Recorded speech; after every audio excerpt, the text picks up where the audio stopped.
ফিলিস্তিনের গাজায় জাতিসংঘের ক্লিনিকে বোমা হামলা চালিয়েছে ইসরায়েল। এতে অন্তত ২২ ফিলিস্তিনি বেসামরিক নাগরিক নিহত হয়েছেন। আহত অনেকের অবস্থা গুরুতর হওয়ায় নিহতের সংখ্যা বাড়তে পারে। তুরস্কের সংবাদ সংস্থা আনাদোলু এজেন্সি এ তথ্য জানিয়েছে।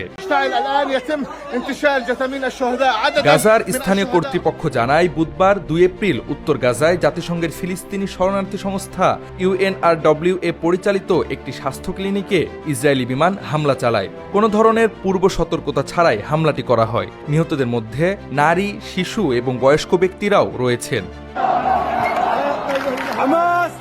গাজার সরকারি মিডিয়া অফিস আন্তর্জাতিক সংবাদ মাধ্যমকে ঘটনার সত্যতা নিশ্চিত করেছে। তারা এই হামলাকে সম্পূর্ণ যুদ্ধাপরাধ বলে উল্লেখ করে বিশ্ব সম্প্রদায়ের হস্তক্ষেপ কামনা করেছে।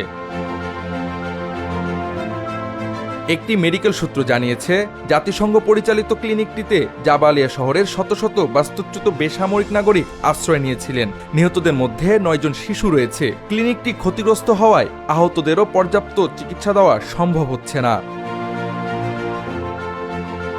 প্রত্যক্ষদর্শীদের মতে, হামলার ফলে ভবনটিতে ভয়াবহ অগ্নিকাণ্ডের ঘটনা ঘটেছে। ফলে বেশ কয়েকজন নিহতদের মৃতদেহ পুড়ে গেছে। ইসরায়েলি সেনাবাহিনী হামলার কথা স্বীকার করে দাবি করেছে যে হামাস সদস্যরা ক্লিনিকের ভিতরে সন্ত্রাসী কাজ করছিল, তবে তারা কোনো প্রমাণ দিতে পারেনি।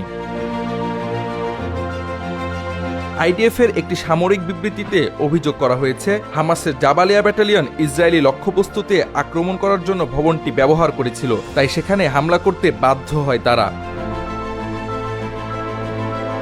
হামাস তাদের পক্ষ থেকে ইসরায়েলি দাবিগুলোকে অপরাধকে ন্যায্যতা দেওয়ার জন্য স্পষ্ট মিথ্যাচার বলে প্রত্যাখ্যান করেছে। পাল্টা বিবৃতিতে বলেছে, এই অপরাধ ফ্যাসিবাদী নেতানিয়াহু সরকারের সমস্ত মানবিক, আন্তর্জাতিক আইন এবং নিয়মের প্রতি অবজ্ঞাকে প্রতিফলিত করে।